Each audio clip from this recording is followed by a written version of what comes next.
Hello and welcome to Monday's Granada Reports. We are live with the latest across the northwest. Hello, thanks for joining us on the programme this evening. 5 brutal killings just 4 months apart. 3 years on, families devastated by violent crime on Merseyside call for communities to speak up to help bring criminals to justice. If you've got information about someone's murder and you're withholding that information, then I don't know how you sleep at night. And we'll hear from the detective behind Merseyside Police's Operation Evolve, launched in the wake of those murders. Also on the programme tonight. Back from the brink, Morecambe FC is saved and the club's suspension is lifted as fans turn out to buy season tickets. Join me later in the programme to find out why one of the Northwest beauty spots is getting a big makeover.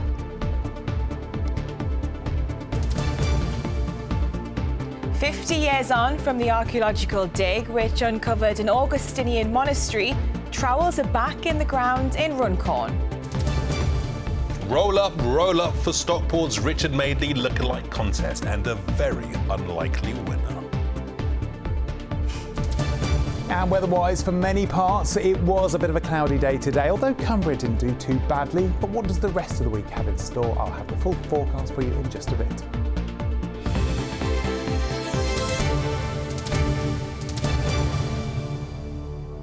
Well, first tonight, so the families from Merseyside devastated by gun violence, calling on communities to speak up to save lives. It's almost 3 years since 9-year-old Olivia Pratt-Corbell was murdered in her own home in Dovecot. Today, her family released this new image.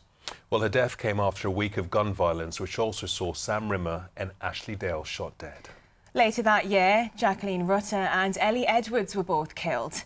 In the wake of their deaths, Merseyside Police launched Operation Evolve in a bid to root out criminals and make people feel safe. Well, 3 years on, the families of those killed across Merseyside are backing the police's work. In a moment, we'll hear more from the detective leading the operation. But first, this report from Emma Sweeney. 3 years on, and still it is hard to comprehend that a 9-year-old girl was shot dead in her own home. Her name, Olivia Pratt-Corbell. The little girl's murder was one of 5 to take place on Merseyside within the space of 4 months. And just like Olivia, Sam Rimmer, Ashley Dale, Jackie Rutter and Ellie Edwards all lost their lives through gun crime. The news shook local communities, but the question was, what would be done?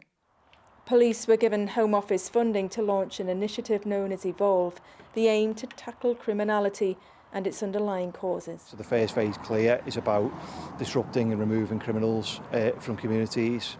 The whole phase is around stabilising the local area and preventing that really quick re-emergence of criminality. And then the build phase is that long-term investment in local communities to make communities safer, stronger, more resilient and less vulnerable to organised crime. The force says the scheme, now rolled out across 4 areas, has led to a 300% increase in community intelligence. Among other things, they've made more than 5,300 arrests and removed 260 offensive weapons, including 28 guns from the streets. Seized money is being reinvested back into communities. It is making a difference, but Olivia's mother says communities can still do more. A sentiment echoed by Ellie Edwards' father. If you've got information about someone's murder and you're withholding that information, then I don't know how you sleep at night, because your conscience must play on you every night when you go to bed. And at least, give those families the peace they deserve as well. Families like Sam Rimmer's, who 3 years on are still desperate for answers. Emma Sweeney, ITV News, Merseyside. Well, earlier I spoke to Detective Chief Superintendent Graham Robson, who leads Operation Evolve at Merseyside Police. He told us of the impact of those killings back in 2022. That was an unprecedented time for the force, I think. The impact across, certainly across the force, but across local communities was significant. I think we've got a strong track record in Merseyside of tackling organised crime, but I think we all felt something had to change in 2022, and that was the catalyst for us launching Evolve, which is how we deliver the Home Office clear, hold, build strategy for organised crime. You've clearly seen results and made good progress, but do you believe that people living on Merseyside feel safer on a day-to-day basis? I mean, certainly that's the feedback that we're getting. I mean, we've seen some really good statistical changes in those areas, but Evolve's bigger than that. It's about people's lives, and what communities in these areas are telling us is that they do feel safer, they do feel as though things have changed for the better, that they're more confident in reporting information and intelligence to the police and to other agencies as well. Ashley Dale's mum, Julie, said that following her daughter's murder, the community had simply had enough. Could it be that the rise in crime being reported is just a knee-jerk reaction to the tragic events of that week, rather than it being a sort of a long-term crime prevention? We're 3 years on now from the summer of 2022, and we've seen that sustained reduction in some of the indicators that serious and organised crime is really prevalent in the area. We're not complacent. These issues haven't gone away. There will always be people who want to take advantage of particularly vulnerable people in society, and they will look to profit from other people's misery. We're not complacent to that. We know that that is going to be a constant challenge. You talk quite a lot about the community, but is there still a stigma around people speaking to the police, speaking up? Still, no one's been charged with Sam Rimmer's murder, and more recently Ellis Cox, who was shot in Aintree. That's 2 families still without any answers. Yeah, and what I would say is, you sometimes hear people talk about there being a no-grass culture in Merseyside, and the reality is, particularly when tragic events happen, our community response is really strong. We've had some invaluable help from communities that have helped us solve some of these tragic murder investigations and give families the closure that they so desperately need, whether it's for Sam's family, for Ellis's family, or any unsolved murder. That's something that we really want to happen. A lot of your work's being geared towards young people. Obviously, we're in the summer holidays at the moment. How important is it to engage with young people early on? One of the things that we have really focused on in the last few years is our work around county lines. We know that's a particular risk for young people, is being brought into these drug gangs at a young age. And we've done a lot of work with local partners, supported by people like Liverpool Football Club, Everton, the community, and done some really good work with young people to try and offer them a better path than going down a life of criminality. And just finally, Detective, if there's someone watching this who may have some information that could help police, what's your message to them? I'd encourage anyone who's got information that could help us, particularly for some of our major investigations, is to pick up the phone. You may think the information isn't important, but I'd encourage people to pick up the phone, tell us what you know, and we will support anyone who wants to give information. Particularly, you know, we've talked about the real tragic cases of families who've lost loved ones in unimaginable circumstances and don't have the closure. Detective Chief Superintendent Graham Robson, thank you very much for your time tonight. Well, in other news today, and a 20-year-old man from Burnley who caused the death of a granddad by dangerous driving after pulling a wheelie has been sentenced to more than 8 years in a young offenders institution. 86-year-old Bart O'Hare was hit when an e-bike ridden by Dylan Green crashed into him on Accrington Road in March last year. Green was also banned from driving for more than 12 years. A man arrested after a Bournemouth player reported being racially abused at Anfield has been banned from every football stadium in the UK. Antoine Semenyo reported the incident during the match on Friday. A 47-year-old man from Liverpool's been bailed after he was arrested on suspicion of a racially aggravated public order offence. His bail conditions prevent him from being within 1 mile of any football stadium. A man has appeared in court in Warrington charged with romance fraud against 6 women totalling more than £500,000. 52-year-old Mark Cole-Jones from Telford faces 22 counts of fraud by false representation. The alleged victims include women from Lancashire, Manchester and Cheshire. Cole-Jones was bailed to appear before Chester Crown Court next month. A building planned to house the personal collection of the late Liverpudlian comedian Sir Ken Dodd will now not be built after it failed to attract funding. The Happiness Centre would have contained 7 decades worth of joke books and artefacts. Sir Ken's widow says the decision not to proceed has been made with a heavy heart. Well, next to Morecambe, where fans are celebrating after the town's football team was dramatically saved. The future had looked bleak for the Shrimps, who appeared to be on the brink of collapse just last week. Yes, but on Sunday, the sale of the club to the Punjab Warriors group officially went through, lifting their suspension from the league. It means the club supporters can now plan for a brighter future, as Tim Scott now reports. Shrimps fan Paul Nicholson collects his season tickets. He rushed to the Mazuma Stadium today to pick them up after the news broke that his beloved Morecambe FC has finally been sold. I've come down to pick our season tickets up, super excited. So you wouldn't have been here if the club hadn't been sold? You wouldn't have bothered picking those tickets up? If the club hadn't been sold, I wouldn't have come down today. The club has been sold to the Punjab Warriors Consortium after previous owners, the Bond Group, fronted by Jason Whittingham, had had it on the market for 2 long years. They were relegated to the National League at the end of last season and were unable to pay staff wages. That led to them being suspended for the first 3 games of this season, but now it seems they're back on track, with the new owners ready to clear wages and other debts this week. Ecstatic. Elated, now just can't wait for the season to start. It's been a tough journey this for a lot of people, so yeah, let's get that ball kicked off. But the new owners, Punjab Warriors, they are an unknown quantity, aren't they? Do you have any concerns going forward? I don't see why we shouldn't have faith in them. They've put their money where their mouth is and indeed seen it through with a very difficult set of circumstances with the previous owners. So yeah, why not have faith in them? You know, hope became a dangerous thing at certain points. As a town, we kept having hopes and then they were dashed. And so to actually finally see the sale happen, it just feels phenomenal. But Morecambe FC still don't have a full footballing squad. They've only 5 professionals on the books and a handful of youngsters ahead of their fixture against Altrincham this weekend. It seems their manager has his work cut out.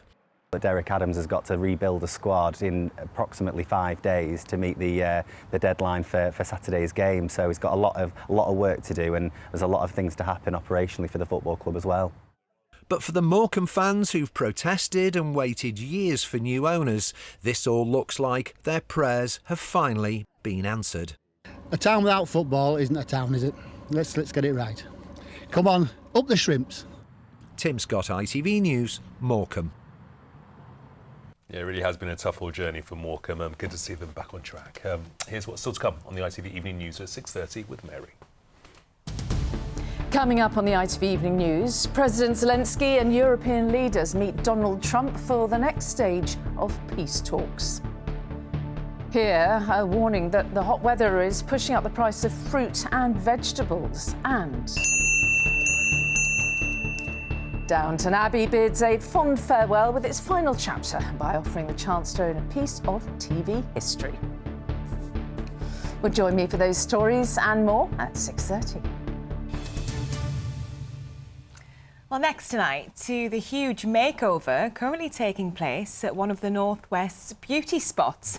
Formby Beach on the Sefton coast is visited by over 1 million people every year. Operated by the National Trust, the beach is known as an outstanding area of natural beauty. But the remains of a barrack built during the Second World War have long been spoiling one of the most popular spots. Well, now, thanks to a multi-million-pound glow-up, that natural beauty is being restored. Here's Victoria Grimes with more. One of the fastest moving coastlines in the UK, Formby Beach has been a mecca for tourists for decades. But for more than 60 years, its beauty has been blighted by piles of rubble. But now, that's all changing. So we've been removing the rubble here in our old car park.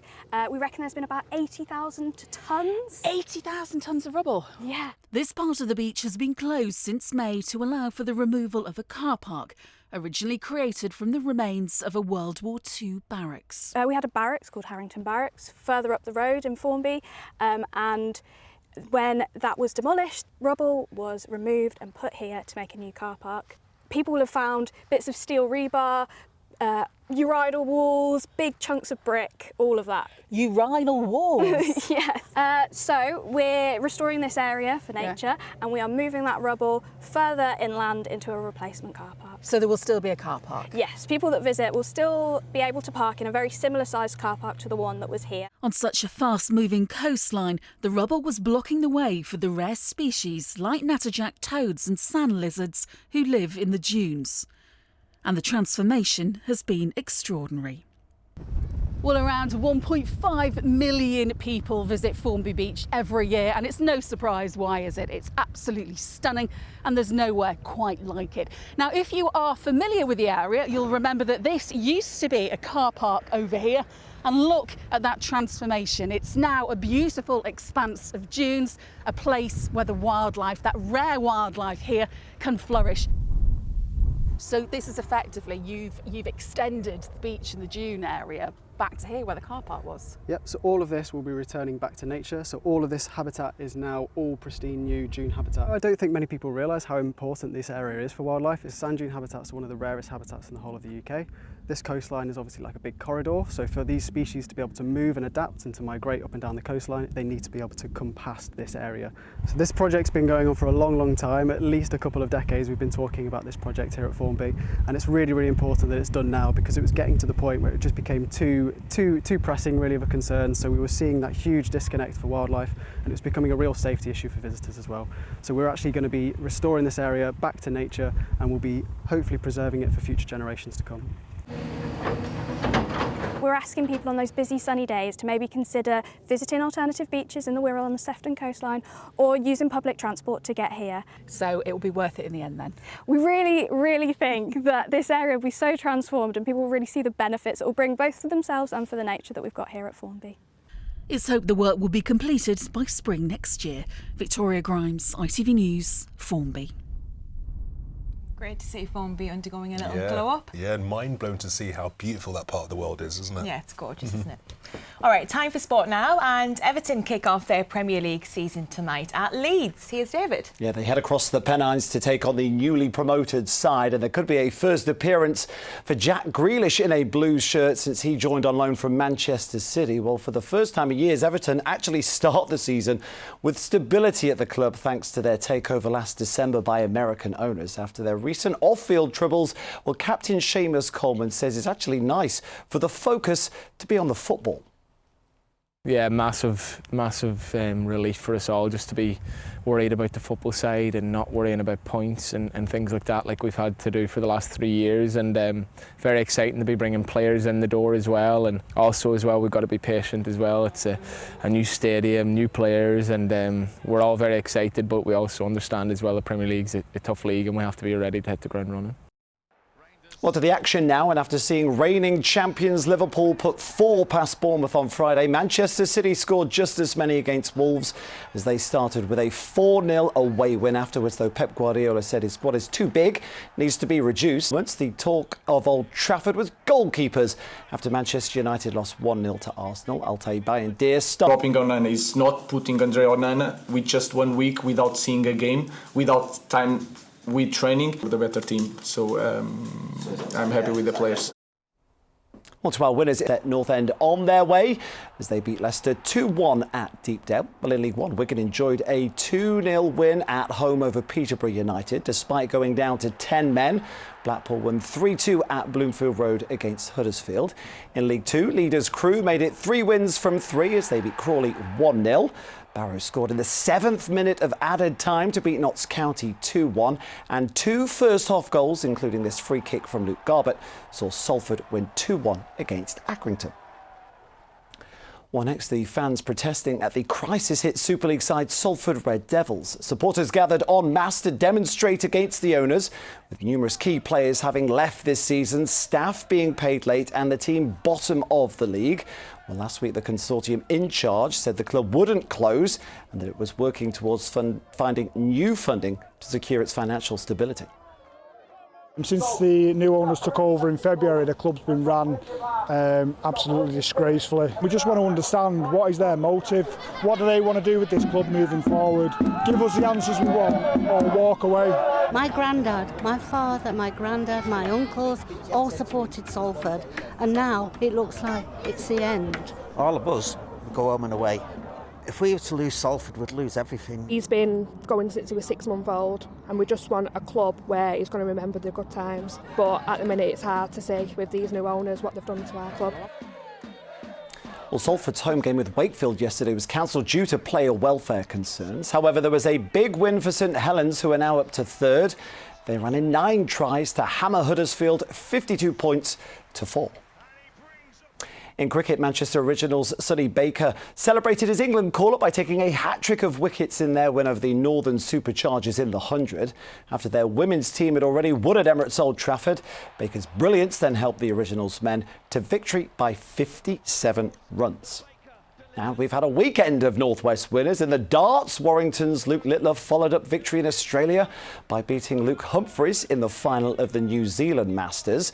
Liverpool boxer Nick Ball retained his WBA featherweight belt on points to remain Britain's only male world champion. And Atherton's Olympic champion Keely Hodgkinson ran the fastest 800 metres of the year to win the latest Diamond League meeting in Poland.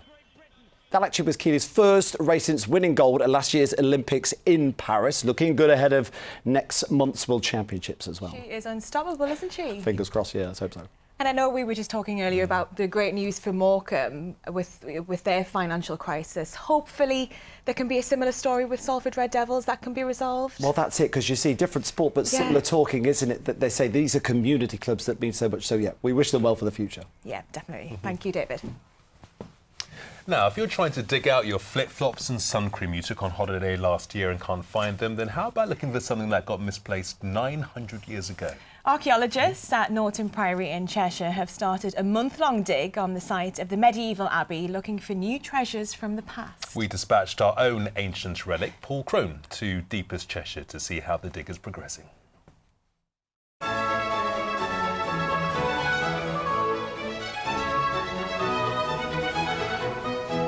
Norton Priory near Runcorn was founded way back in 1134, so not surprisingly, there's a host of artefacts which have been recovered over the centuries. This morning, a team of archaeologists were back on the site to mark the Museum Trust's 50th anniversary and in search of new treasures. We want to try and establish if the medieval building that we've got behind us is an infirmary. If we can locate where the canons, the religious order that were here, were Augustinians. And we've also got a wing of a manor house when the Brooke family bought the estate at the dissolution. Of course, you can get false alarms when digging. What? No, it's nothing. Wait! No, nothing. Whoa! Oh, never mind. But within an hour, the team had uncovered this 300-year-old clay pipe, a taste of things to come. So I've got my trowel, and what we're doing is we're working our way back. We're taking the top very dry layer off. We've got an edge there, and what we're going to do is we're going to see what is underneath this and what it can tell us. Taking a keen interest in proceedings was the man present at the archaeological dig back in 1971, where the true wonder of Norton Priory was revealed for the first time. It uncovered in that first season the whole of the plan of the church, and then we discovered that the church was twice as big as we expected, and following on from that, almost every aspect of the buildings. You need 3 things on an archaeological dig. The first is a trowel, thank you. Second is a bucket, and the third thing you need is patience. Lots and lots of patience. We're working with universities, we're working with places across the country to help understand the stories that the items found here help to tell us. The current dig will last for the next 4 weeks. Paul Crone, ITV News, Norton Priory.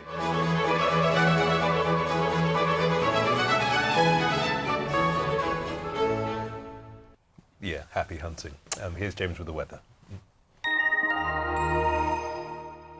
Why do I need a shower? I've been out in the rain. The faster you go, the sooner you'll be out. You'll save water too. United Utilities sponsors ITV Granada weather.